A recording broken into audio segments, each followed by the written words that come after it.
Peace and blessing, family. It's your man, Maarifa, and welcome to Bible study. That's right. It's Sunday, so you know what we're doing. We're reading from these scriptures. All right? It's Bible study time. Listen, I'm upset, man. I got to redo this video. You know, YouTube censored me, and they actually took my video down that I posted last week, Genesis chapter 9. It was entitled A House Divided. That was a powerful video. Oh my goodness, man! When I had it saved on my on my hard drive, and I'm gonna tell you, man, I rewatched it, and it is a powerful video. No wonder they took it down, because I broke everything down, how they created religion and what we dealing with today in the year 2022. But I need a podcast. I need a podcast because I can't, speak the truth, with true history. I can't speak it on this platform. You know what I'm saying? YouTube, the owners of YouTube, y'all know who they are. Y'all know the owners of YouTube are. They won't allow the truth to be told. They're going to censor those who tell the truth. That's why so many people, scholars and, teachers have left YouTube and started their own channels, started their own, podcasts and all. I think I need to do that too. I gotta be able to speak to the people. I gotta be able to speak to the people. But you know what? I'm upset, man, because that video was incredible. It's powerful. Man, it explains everything, that why we go through what we go through today. Broke it all down and how it's connected with this Bible. Broke it all the way down. Genesis chapter 9. So I gotta redo this video, Genesis chapter 9. I won't get too much in depth, like I did the last video. And, but like I said, I'm upset, man. They took it down. They flagged my page. You know what I'm saying? And gave me a strike. Said if it happens again, they're going to take my channel away. All type of stuff, man, on this thing. You know what I'm saying? So I'm like, wow. Okay. So, you're doing something right. If they looking at you like that, man, you definitely own, you doing something right. And they looking at you like that. I'm like, wow, they really, really took it down, this stuff, and flagged me, all of this stuff. Okay. All right. So, this reason why I'm wearing my camouflage shirt today. You know what I'm saying? Because it's up. It's up there. It's up there. You know what I'm saying? And it's stuck. You did? It's up and it's stuck. All right. So I'm like this, man. Look, I'm on full petty today. I ain't going to speak or say certain words or say certain things because I don't want my page to get taken down. But I'm on my full petty today. You hear? Full petty. You know what I'm saying? Ain't no, when they go low, we gonna go high. Nah. Nah. I'm upset, man. Because I can't speak freely. It's like I'm being subjected to this censorship. You know what I'm saying? I can't speak freely. I'm not allowed to speak. But this their platform, like I said. But y'all choose, everybody, y'all choose to come to this platform. So that's the reason why I'm here. I think I'm gonna start my own podcast. So I can, speak freely to the people. Because the truth has to be told. The truth will be told. You know what I'm saying? So I'm gonna bring the truth. And man, that last video was so powerful. Man, it had over 7,000 views before they took it down. It was 7,000 views in a day. In one day, it was 7,000 views in one day.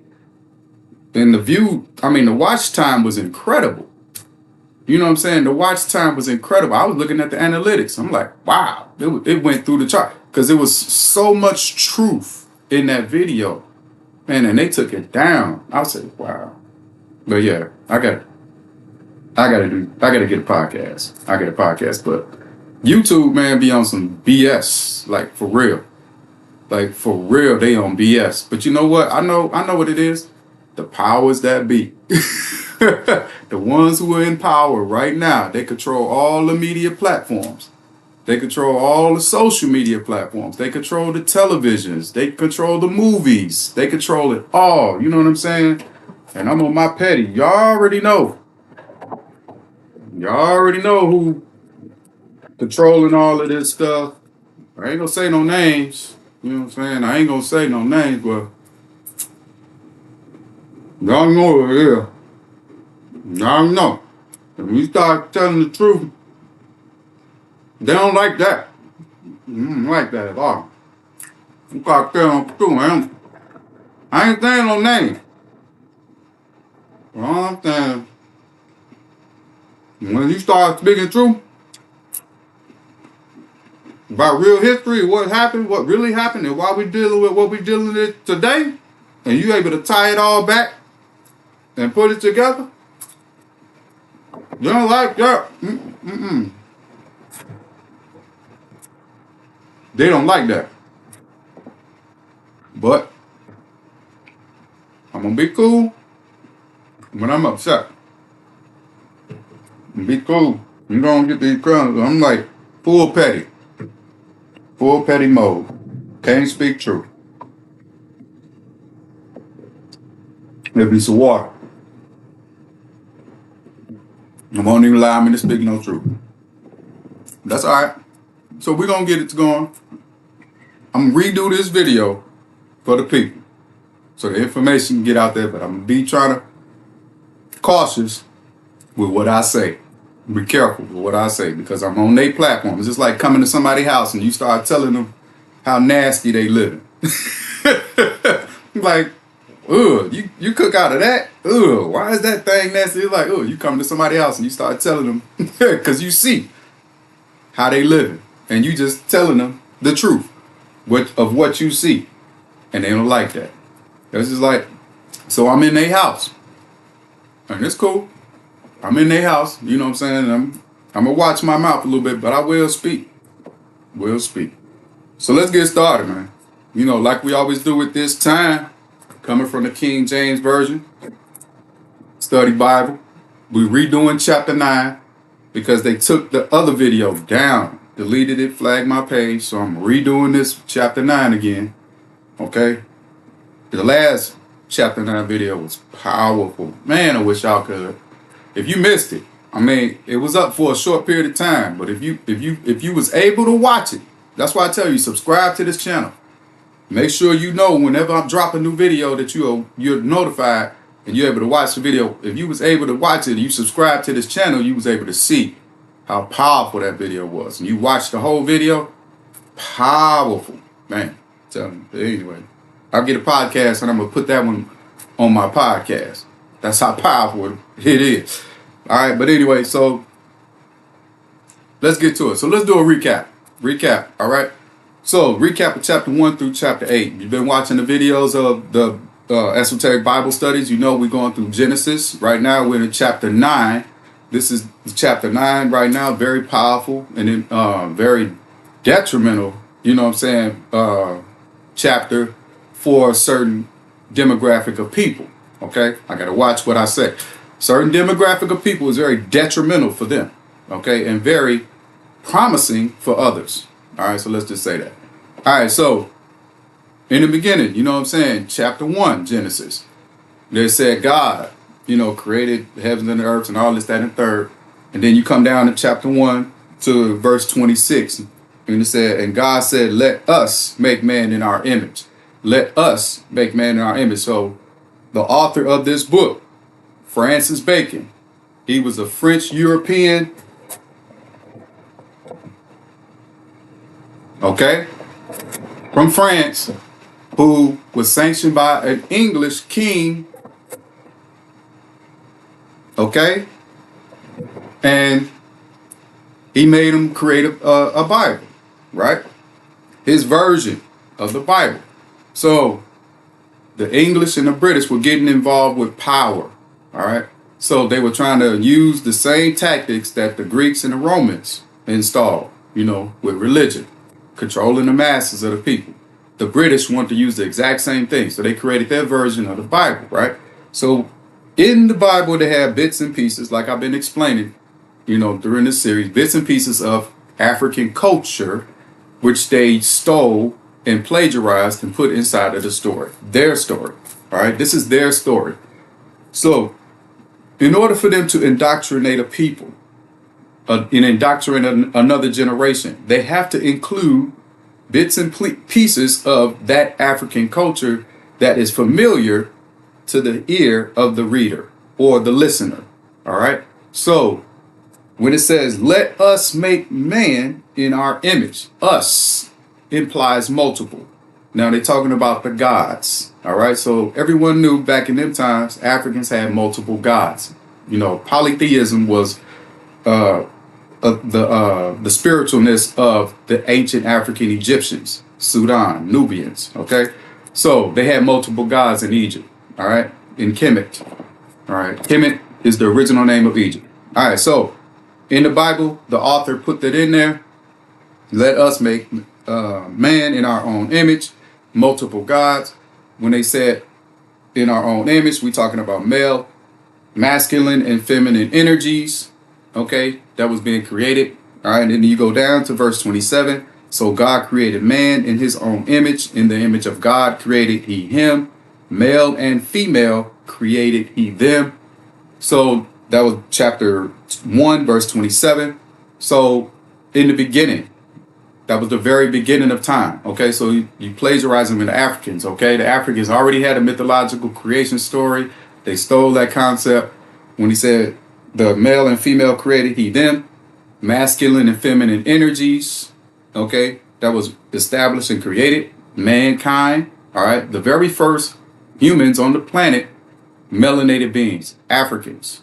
All right, they were the very first on the planet, the Africans, melanated beings. And then you fast forward to chapter 2. It said, and God, formed man of the dust of the ground. So there's two creation stories. First was, let us make man in our own image. And in the image of God created he him. Male and females created he them. And that was the African, the masculine and feminine energy. The African, the first melanated beings on the planet in real true history. All right. And the Lord God formed man of the dust of the ground. That's the second creation. All right. So there's the author's trying to tell you two creation stories there. So chapter 1, then chapter 2. All right. So that person became Adam in chapter 2, created from the dust of the ground. Adam then was put under sleep, and then he pulled a rib. Remember, he was talking about the atoms, atom, not the real atom. When you look at the nucleus of an atom, atom, under a microscope, you'll see, it has protons, electrons firing off around the nucleus, and it goes in a circle, right? And they look like it's protecting the heart. The heart is the nucleus in the middle. It's the same situation when you look at your body. Okay, it's a circle that goes around. Your rib cage is like a circle, and it protects the heart. Same thing with an atom. So when you take a piece of that, like piece of your rib or whatever, that's what they were referencing. Took a piece of the rib, which is the atom, not a physical, not a literal, concept of them taking a rib from a man. Because if that was literal, that would still be happening today in the year 2022, and it does not. Everybody who was born in this world came through the womb of their mother. Their mother delivered them, or she had a C-section. You know what I'm saying? So there was no rib taking the form, no human beings. That's mythological, fantasy, fictional, pseudo imagination of the author, Francis Bacon. Okay. So in that essence, what it was trying to tell you is a symbology. All right. It's a symbolism. Two different creation stories. The first was the melanated Africans on the planet. The second was, this Adam and this Eve, dust of the ground. So the God of this story placed them in Eden. All right. The Garden of Eden, which was established in Ethiopia. All right. So Ethiopia was established right there, chapter 2, verse 13. And the name of the second river is Gihon. And the same it is that compasses the whole land of Ethiopia. Ethiopia is in Africa. So therefore, Eden is in Africa. All right. So it's trying to tell you, the author is telling you where Eden is established and located in Africa. And now you have this second creation, Adam and Eve. All right. So Adam and Eve meets the serpent. Well, Eve, she meets the serpent. Actually, her name wasn't Eve. It was called woman. Okay. The Bible, the book story does not give the name Eve to the woman who was in the garden with Adam. Okay. So there's the two different women, a distinction. All right. The church will tell you that it was Eve, but the Bible doesn't say that. Anyway, neither here nor there. But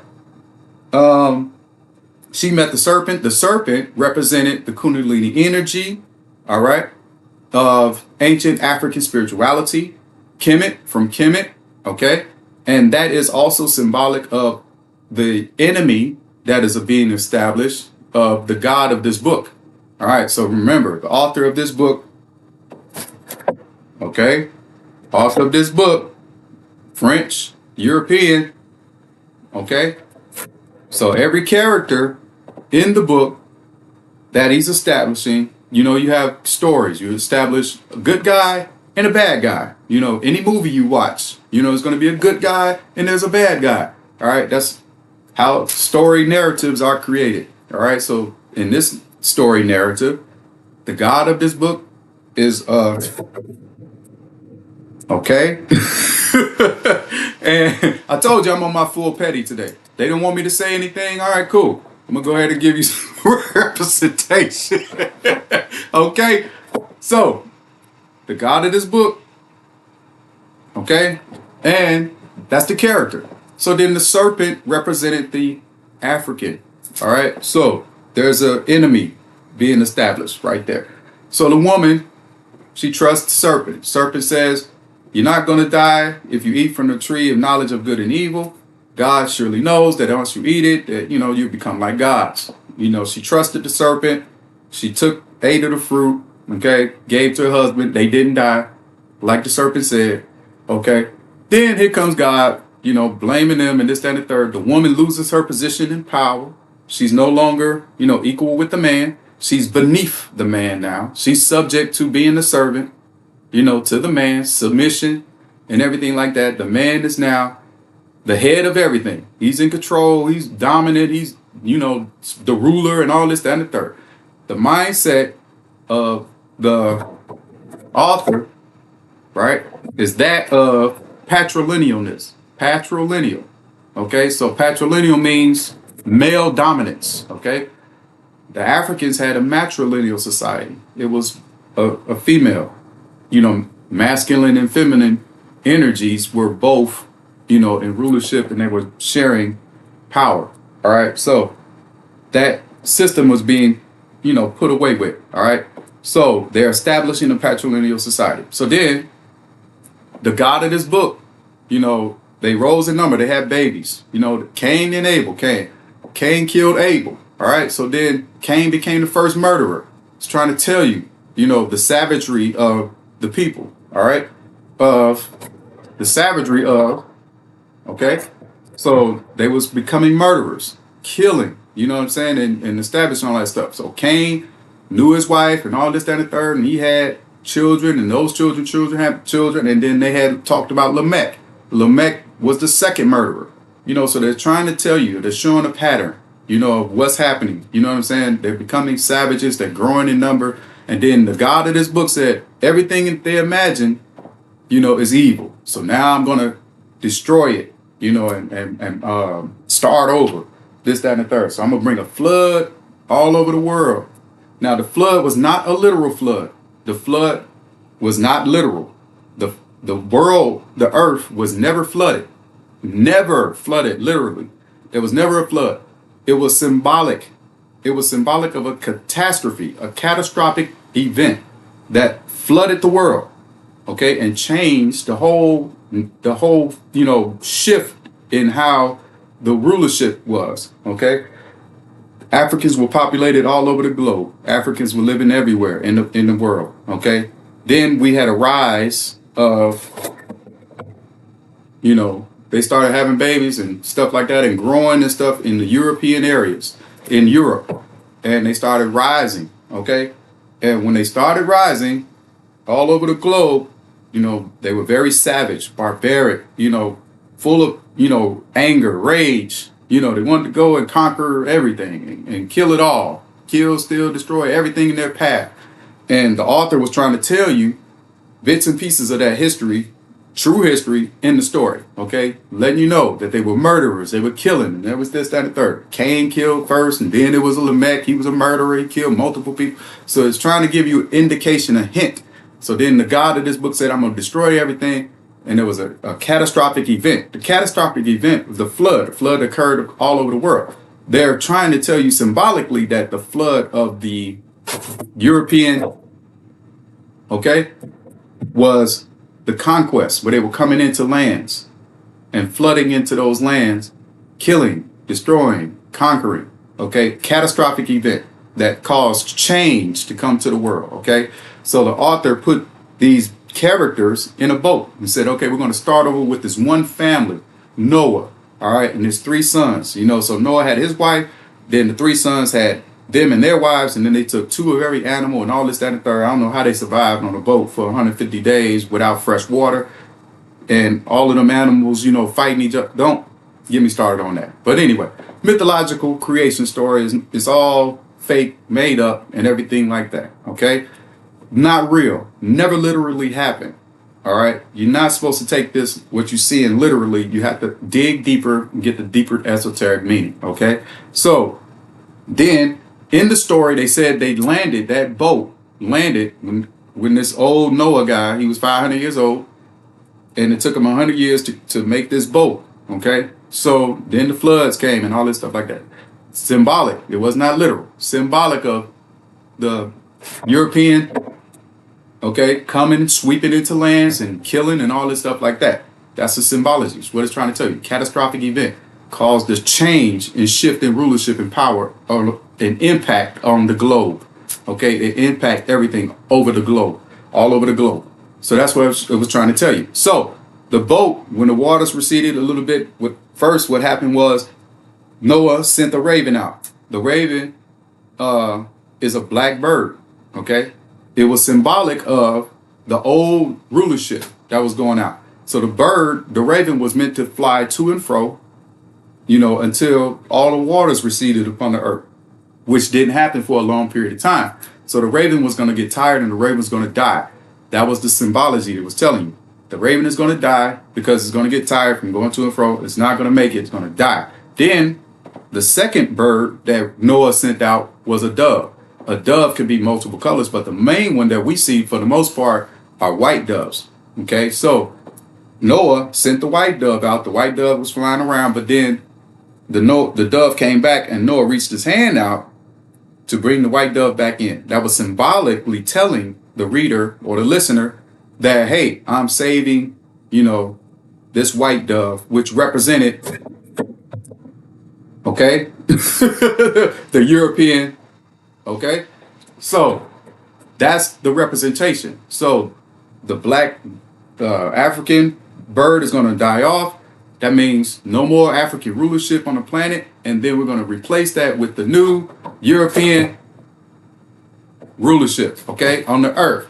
So that's what happened, right? So that was the symbology. So then in the story, it said that the waters receded, all right, and they landed on Mount Ararat. Mount Ararat is in modern day Turkey today. All right. Mount Ararat is in modern day Turkey today. So they shifted from being in the Garden of Eden, which they got kicked out of after they ate from the tree of knowledge of good and evil. Their eyes were opened and they realized that they were not the same people as the other Africans. They were different. They were albino.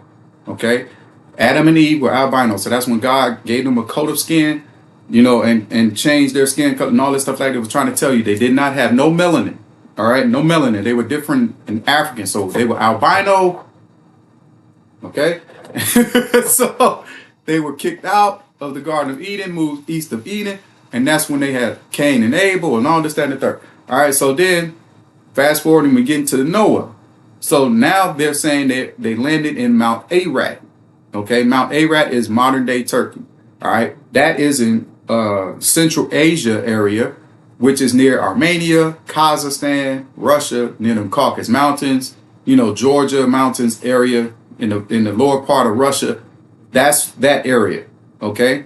So now you can see, the author is trying to tell the real history of where they originated and came from. Okay. So when the African was having those, albino babies, they had to take them north, in order for them to survive. And because the sun was not as prevalent and high, as it was in Africa. So when they got up there, They were in Mount Ararat. Now, what happened in true history, they had to be in them caves. Okay, they had to go to them caves because they couldn't stand being in the sun that long. So they had to go into the dark caves in order to survive. Now, up north, it's a lot of winter. Nothing is really growing. No plants and fruits and stuff like that is growing in the wintertime. Not like in the spring and summer. So in Africa, everything is plentiful year round because there's no winter. Okay, so everything is growing. Fruits, plant life is growing. Herbs, you know what I'm saying? You got all the animals there, you know, so everything is there. So when they were up north, you know, the albino, when they were up north, you know, they ultimately grew and became, okay? So they grew in numbers. So, and when they grew in numbers, the resources became scarce. All right. So the resource became scarce and they didn't really have much, you know, to survive off of and this, that, and the third. So it's telling you in the story, Mount Ararat, okay, is where they were located, where they came from. All right. So then they came off the boat. All right. And that's where we enter into chapter 9. All right. So let's get into it. Let's get into chapter 9. The recap is done. Now we're going to get into chapter 9. All right. So, chapter 9, verse 1. And God blessed Noah and his sons and said unto them, be fruitful and multiply and replenish the earth. All right. Replenish. Replenish means to, you know, do over again. It was already plentiful. It was already plentiful before. Okay. Replenish means to plentify it again. So that means it's already been plentiful before. So the Africans had already been on the planet, all over the planet. They were still on the planet. They never left the planet. Okay. So they always been there. So the God of this story is saying, start over with this one family, you know, and the characters of this one family are, okay. And there's going to be a distinction later on in this chapter. We're going to tell you. I don't know how it happened, but we're going to tell you. All right, so verse 2. And the fear of you and the dread of you shall be upon every beast of the earth and upon every fowl of the air, upon all that moveth upon the earth and upon all the fishes of the sea. Into your hand are they delivered. Very powerful. Okay, very powerful. So what they're trying to tell you, that the fear of, okay, will be the dread of upon every beast of the earth and upon every fowl of the air, upon all that moveth upon the earth and upon other fish in the sea, and into your hands they shall be delivered. So the fear of the, okay, they shall fear you. So this is what the author is trying to tell you right here in this book. Okay, they shall fear you. So understanding that, the mindset of what is happening, the shift and the change, the catastrophic event, the flood symbolically meant that they came down and flooded the land and killed and murdered in you know, African territories and stuff like that. So they came down and killed Africans and stuff that took their lands and, you know, flooded through their lands and stuff. So it was symbolic of that.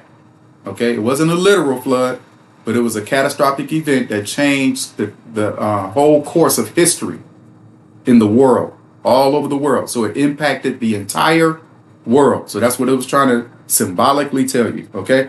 So verse 3, every moving thing that liveth shall be meat for you, even as the green herb have I given you all things. Now remember, in the beginning, in chapter 9, Genesis, verse 29, you know, this God had established that the plants, you know, will be as meat.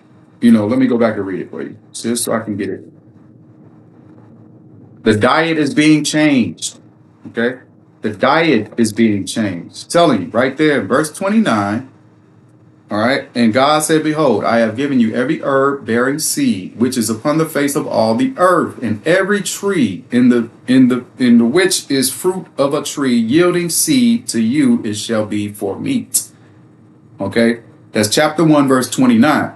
So they were plant-based. The Africans who were already on the planet, the ones that God said, create man in his own image, in the image of God created he him, male and female created he them. Let us make, you know, man in our own image. Those were the Africans. Okay. And they were plant-based. All right. That was Genesis chapter 1, verse 29. Now, fast forward to chapter 9, verse 3. Here, the God is telling, okay, this is a different God. The God is telling, Noah and his family, every moving thing that liveth shall be meat for you, even as the green herb have I given you all things. So now they become carnivores. Okay, they had to become carnivores because they were in them caves and it was winter time. Nothing was really growing, no fruits and herbs and all that stuff was not growing. So they had to eat those animals. Okay, so they had to eat the blood, eat the flesh and all of that stuff of those animals. All right, so that's how they survived. That's what they had to survive off. They was carnivores. They were not plant-based. Okay, different species. So that's why today everybody eats a lot of red meat. Steak. Chicken and, all type of stuff, red meat, so red meat and animal products and stuff is what our diet consists of today, because of this is being established. You're following this order. If you're a part of the religion, you're following this. All right. So verse 4, but flesh with the life thereof, which is the blood thereof, shall you not eat. That means human beings. The flesh, the life, the blood thereof, you shall not eat. The life thereof is of human beings. Okay? So you shouldn't eat no humans, but you can eat those animals. That's what it's trying to tell you. And surely your blood of your lives will I require. At the hand of every beast will I require it. And at the hand of man, at the hand of every man's brother will I require the life of man. Whoso sheddeth man's blood, by man shall his blood be shed, for in the image of God made he man. That's capital punishment. Okay? Capital punishment was established. So if somebody murder anyone, then that person's blood will be required. There's a reckoning that has to happen. All right? Capital punishment was established right there. All right? In verse 5 and 6 of chapter 9. So the European, hold on, I'm gonna get it right. The European, they were able to come down and kill, rape, pillage, destroy everything according to this book and this God, in verse 2, because it said, the fear of you and the dread of you shall be upon every beast and upon the fish of the earth and all the seas, and into your hand are they delivered. So they were given the privilege, they were given the power, the justification, the authority to go and kill. But if anybody get revenge and murder them back, capital punishment will be required. Then it said in verse 6, whoso sheddeth man's blood, by man shall his blood be shed, for in the image of God made he man. So there's two different standards being set. Okay, one, entitlement for them to go out and kill and do all the stuff, that evil and wicked and heinous stuff that they do to indigenous people. And then the other, you cannot get no revenge, okay, against them. So they're given the power to do this to you, but you can't get revenge on them because there is a reckoning that comes with that. Okay, so you got to understand what you're reading. Capital punishment. So if you murder them for killing your family, now you get killed by them. And it's justified in this book. All right, so anyway, keep going. 7. And you be ye fruitful and multiply, bring forth abundantly in the earth and multiply therein. And God spake unto Noah and said to his sons with him, saying, and I, behold, I establish my covenant with you and with your seed after you. That's a promise, an agreement, okay? And with every living creature that is with you, of the fowl of the cattle and of every beast of the earth with you, from all that go out to the ark, to every beast of the earth, and I will establish my covenant with you. Neither shall all flesh be cut off any more by the waters of a flood. Right there. Neither shall all flesh be cut off any more by the waters of a flood. Remember, the flood is not a literal thing. It's a symbology. It's an allegory.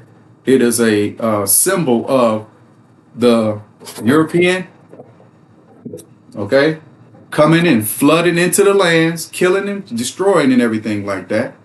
okay, and taken over. And it said, neither shall there any more be a flood to destroy the earth. So they've already establishing themselves as the new rulership, okay, of the African indigenous lands. They're the new rulers. No more will there be anyone else to come behind us and, flood the lands and take over. No one else will come after us. It was only us. Okay.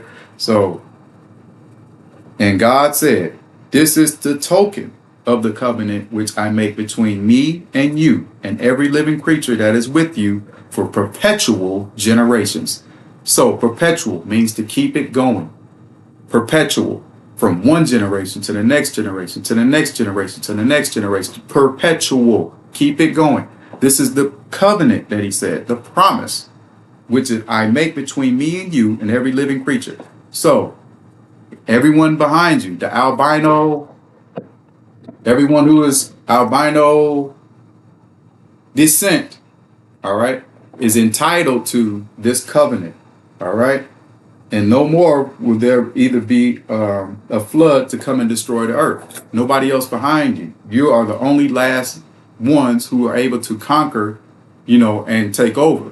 And now you perpetuate this religion. You perpetuate, the entitlement of that promise. You perpetuate it from next generation to generation to generation. Okay. Everyone who is born in that lineage of that bloodline will get that entitlement. Okay. So next generation. Now, verse 13, it said, I do set my bow in the cloud, and it shall be for a token of a covenant between me and the earth. And it shall come to pass when I bring a cloud over the earth that the bow shall be seen in the cloud, and I will remember my covenant, which is between me and you and every living creature of all flesh. And the waters shall no more become a flood to destroy all flesh. Here, this God is saying it again. But the bow represents the rainbow. All right. The rainbow is symbolic of multiple races, multiple colors. All right. Multiple races. Now, the albino, what they did was they came in historically. They came in and they swept the land after they, flooded the lands, and they started, mixing in with the bloodline. That means they raped the women. All right. They raped the African women, mixing in with the bloodline, creating a different race of people. Okay. Different races and colors of people. So that's what they did. So the rainbow is supposed to be a reminder of that. But it said right there, there will never be, after a living creature of all flesh, and the water shall no more become a flood to destroy all flesh. Even though we create these different races, even though we create, mixing back in with the blood to divide and conquer a people, never no more will someone else come in and flood the land and be the conquering ruler of that land. You know what I'm saying? Just us. That's it. And the bow, it says, shall be the in the cloud, and I will look upon it that I may remember the everlasting covenant between God and every living creature of all flesh that is upon the earth. Remember, God made the covenant to perpetual generations. Keep this, promise and entitlement going. Everybody who is of this bloodline, this descent, are entitled perpetually. And this God said, I will remember the covenant that I made with you. Okay. And God said unto Noah, this is the token of the covenant which I have established between me and all flesh that is upon the earth. All the races and all of this stuff like that. This is what is going to be established from now on going forward. They will be in rulership. Okay. They will be in rulership. Never no more a flood coming to take over or nothing like that. But even though we have this rainbow of, many colors of different races that have been made and created because of the mixing of the blood through the raping of the women from these, with other indigenous people who are melanated, right? Who are melanated, mixing in, creating a different, color, then the covenant is established. There will never be another flood to come. Never another flood of conquerors or savages, to come in and destroy. All right. So that's what it's saying right there. All right. So verse 18. And the sons of Noah that went forth of the ark were Shem, Ham, and Japheth. And Ham is the father of Canaan. Very important. All right. So Ham is the father of Canaan. Why is that significant? Why did they take the time? Why did the author take the time to identify Ham as being the father of Canaan? All right. That's one question. Second question is, they never said anything about a pregnancy. Okay. On this ark, they never said that Ham's wife was pregnant. Never said anything about that in the story. Nothing. So where did this son Canaan come from? Where did this child come from? All right. So these are the three sons of Noah, and them was the whole, and of them was the whole earth overspread. So they're saying that from these three boys, the whole entire earth is supposed to be started over again. From these three boys, the whole earth. All right. So the God of this book had told them to go back and replenish the earth, be fruitful and multiply and all that stuff, and reestablish the earth all over again from this one family. Okay. So when they said, and Ham is the father of Canaan, very significant. We're going to find out why in a minute. All right. And Noah began to be a husbandman, and he planted a vineyard, and he drank of the wine and was drunken, and he was uncovered within his tent.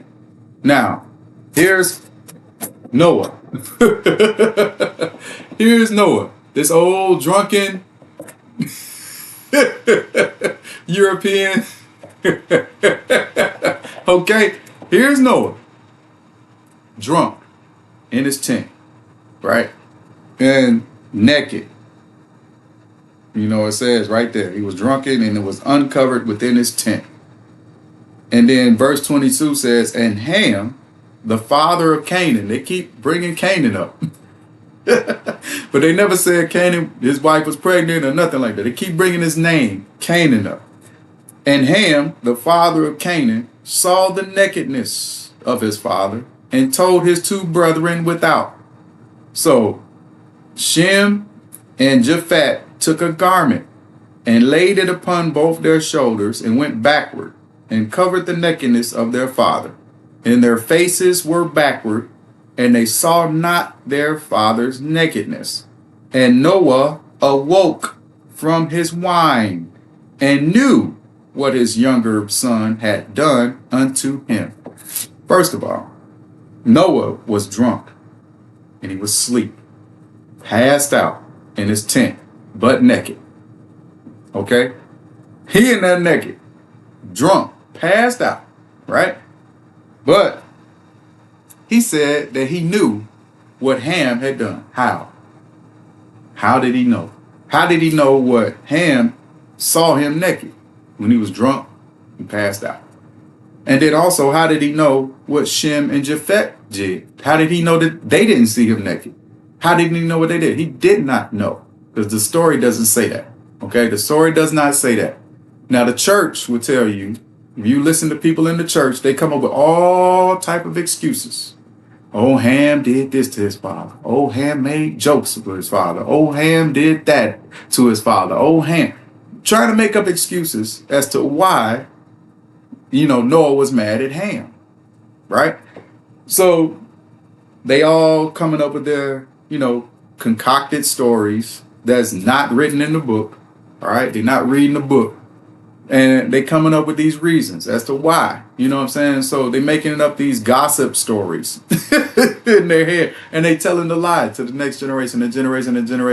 They tell the same lie to everybody, that's coming to this world, who's indoctrinated by this religion. And it's not, true. So what happens next? We're going to go into what happens next, right? Verse 25, right? Chapter 9, verse 25. Starting here is a very, very devastating verse for one set of people on the planet today and another set of people, who benefit from it. All right. That are on the planet today. And I'm about to break it down. All right. Verse 25. And he said, cursed be Canaan. This is Noah talking. A servant of servants shall he be unto his brethren. First of all, why is Canaan cursed? What did Canaan do to deserve this? Allegedly, Canaan is a child that isn't even born yet. How is Canaan being cursed? That's one question. He wasn't even there. The second question is, why would Ham name his son Canaan after his father had said, cursed be Canaan? Why didn't he call that boy Tyrone? Why did he call that boy something else? Why did it have to be the name Canaan? If you knew Canaan was a cursed name, why would you give your son that name? That's the second question. So to the reader, you have to use your common sense. You have to understand what is happening here. There is something deeper being established here. And I'm about to explain it to you in a minute. Okay?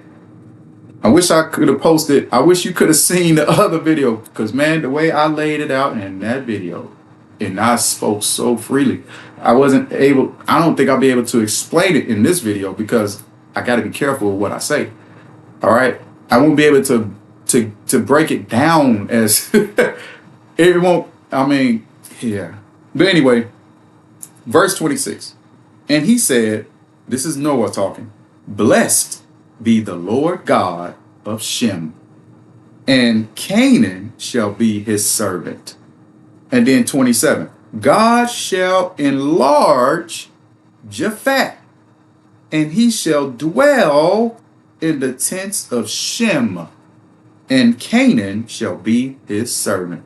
Now I'm going to break both of these verses down. Verse 26. And he said, blessed be the Lord God of Shem, and the Canaan shall be his servant. The Lord God of Shem is the God of this book.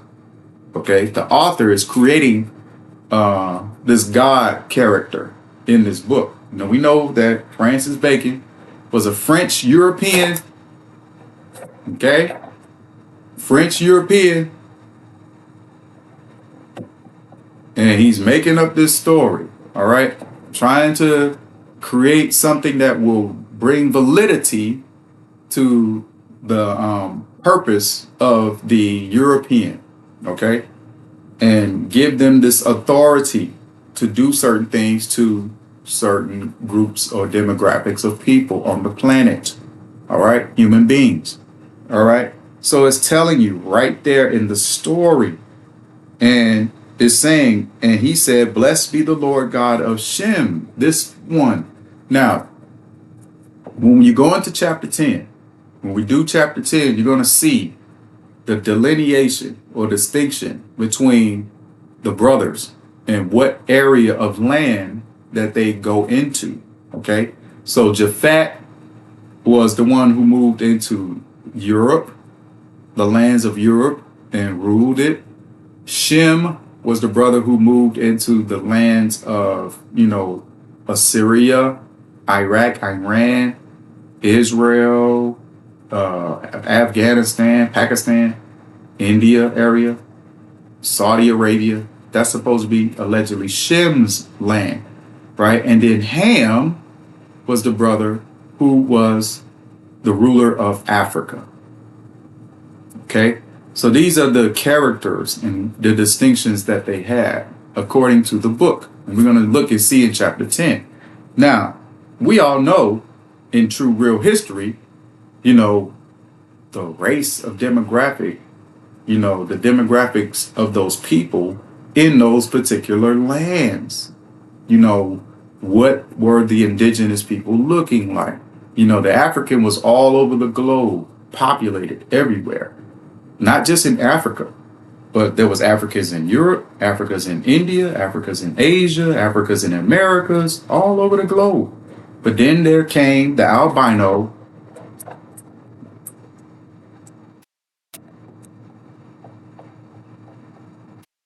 and they grew in number, okay? And they ultimately became the Caucasian, all right? They grew in number. And over time, they became the Caucasian. So now you're looking at the author of this book, who's a descendant of, okay? And it was trying to tell you that the entitlement and the covenant was given to, okay? The covenant was given to them, not to the African, okay? The African became the servant. And this is why they keep harping on it right here in verse 26, 27. If you look at real history and you look and you know who became the servants, it was the Africans. The Africans were the ones enslaved, okay, all over the globe. All right, so the rulership changed. There was a flood of conquests that came, that impacted the world, changed the globe, and it changed history from African rulership to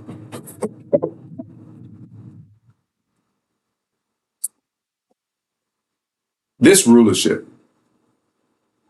Okay? So all the days, and it said right there in 27, God shall enlarge Japheth, and he shall dwell in the tents of Shem, and Canaan shall be his servant. God shall enlarge Japheth. That means that they're going to grow and become great. They're going to be in power, and they're going to enlarge and grow. And then it said, they shall dwell in the tents of Shem. That means they can hide behind the cloak, the fake cloak, the fake identity of the ones who are living in the land of Israel today are not the true indigenous people. The ones who were there originally were African, living in the land of Israel. Canaan represents the land of Israel. Okay? So Canaan came through the line of Ham, which is African lineage. Okay? So when they say that Japheth, God shall enlarge Japheth, and he shall dwell in the tents of Shem, that means he's going to live in the tents of Shem. So these came in and they have taken on the identity of the people that are in the land of Israel today. And they have a distinct name that they call themselves that starts with the letter J. And I can't say it right now because they're going to take my... I need to move to a podcast, and I will, so I can speak freely. But those people who are living there today are not the original ones. And it's telling you right there in verse 27, and he shall dwell in the tents of Shem. Okay, so they're hiding behind. Okay, that means they're hiding behind the cloak of, and in the tents of. They're dwelling in that land. They came from Kazakhstan, Arat. Remember, they were the boat landed on Mount Arat, which is modern day Turkey, east of Turkey, which is near the Caucasus Mountains, near Kazakhstan, near Armenia, near Russia. Those people came down, okay? And they took over that land, which was African territory for many, many, many centuries until the flood of conquest from the albino Caucasian came in and took over and impacted the whole globe, changed the entire shift of everything. Okay? And it's telling you right here in this story, it's telling you, okay? You have to dig deeper. You have to read slow. So, in the tents of Shem, and Canaan shall be his servant. Canaan is the son of Ham. So that tells you that Canaan, which is representing the land of Israel today, is African territory. Okay? So you got to connect the dots. You got to know true history. You got to know all of these things in order for you to know what is truly happening. And then it said, and Noah lived after the flood 300 years and 50 years, 350 years, and all the days of Noah were 950 years, and he died. You know, another fairy tale. Ain't nobody living for 950 years on no planet Earth. Okay? The body is not meant to last that long.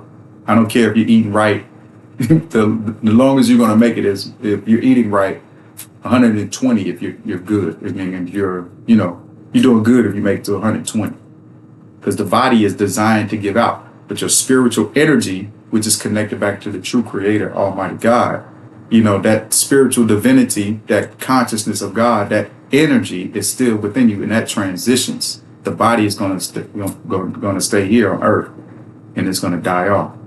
All right, but that's another story for another day and time. But this story right here has already been established. It established the distinction between the races, okay, that you see on the earth today. All right. Everything that you see on the earth today was established right here. Okay. So then they said, the servant of servant shall their brothers be. Canaan shall be the servant. So the Africans became the servants. So what happens? The African went through, and the author of this story, Francis Bacon, wrote this in 1611 AD. So when he wrote this Bible in 1611 AD for King James, the King of England, he already, slavery had already been established. It was already established. And that's what he's seen with his own two eyes. So he only wrote what he saw. He wrote what he knew. When he said, and Canaan shall be his servant, he already knew that the Africans were already servants. So it wasn't nothing that he was prophesying or none of that stuff like that.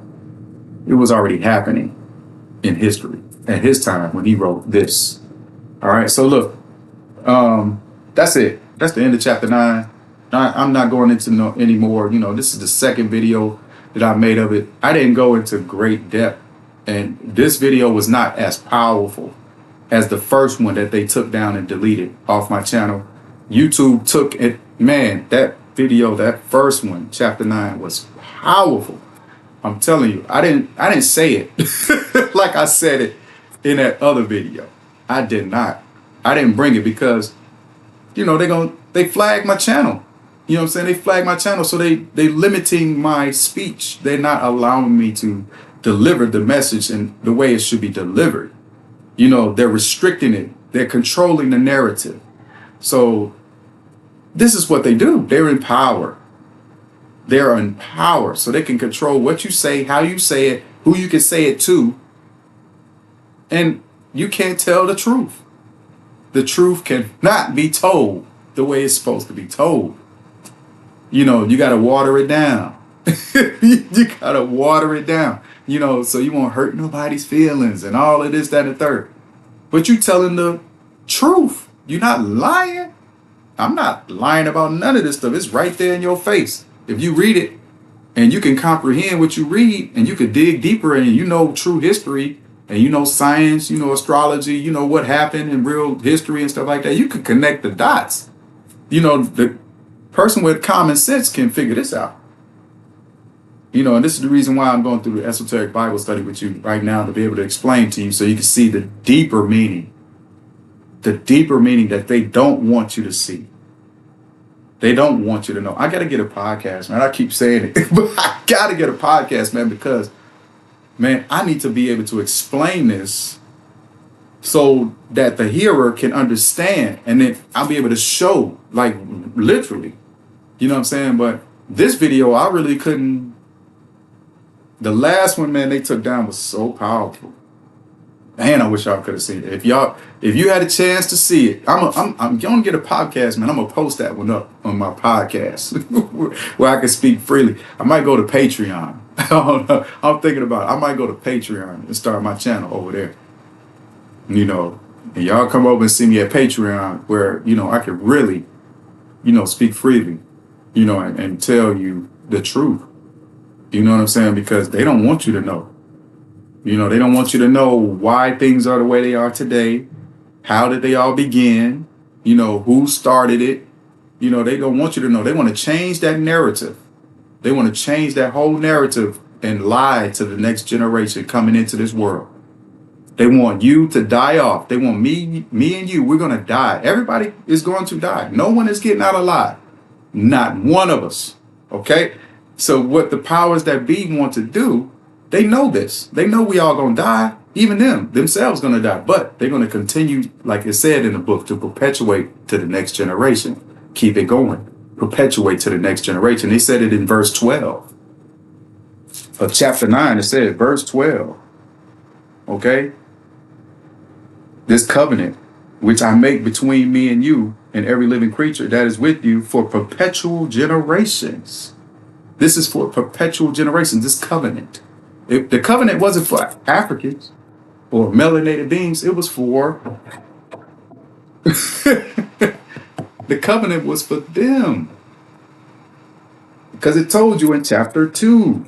Not in verse 2. Chapter 9, verse 2. It says, and the fear of you and the dread of you shall be upon every beast of the earth, and upon every fowl of the air, and upon all that moveth upon the earth, and upon all the fishes of the sea. Into your hand are they delivered. Into your hand are they delivered. Right there is telling you. It's telling you right there. But like I said, man, I couldn't really put it out there. And I'm going to post this one up. We'll see if this one lasts. I don't know, man. I don't know if they're going to strike this channel down. They're going to delete it. But I've been trying to, because I didn't speak a lot about, I didn't say, I just tried to show you. I'm trying to give you some type of illustration. You know what I'm saying? Hopefully you're smart enough to figure it out, who I was talking about. Okay? But I don't know, man. We'll see. We'll see what happens. This is their platform. Like I said, it's their platform. I need to get my own. Stop, begging them or being on their platform and stuff because y'all on here. You know what I'm saying? Y'all choose to come here and watch your videos and all that and gain your knowledge and all of this stuff. So this is the platform I need to come and talk, be on. It's just like going, actors and comedians and singers, they want to go to the Apollo. You know what I'm saying? That's the biggest stage. You know what I'm saying? Football players want to play in the Super Bowl because that's the biggest stage. You know what I'm saying? Because, you want to go where all the people want to be at, and you want to let them know that, hey, look, this is what it is. Where the people gather, that's where you want to go and tell, you know what I'm saying? And tell the truth where the people gather. But if the people want to gather, if y'all want to come and talk, you know what I'm saying, real and stuff like that, let's go and get a podcast. I get a podcast and y'all can come over there and we can sit down and we can talk and build and I can teach, you know what I'm saying, real, you know what I'm saying, and keep it 100, without fear of being censored and all of that stuff like that and your channel taken down and because against community standards. Nah, man, I ain't got time for that.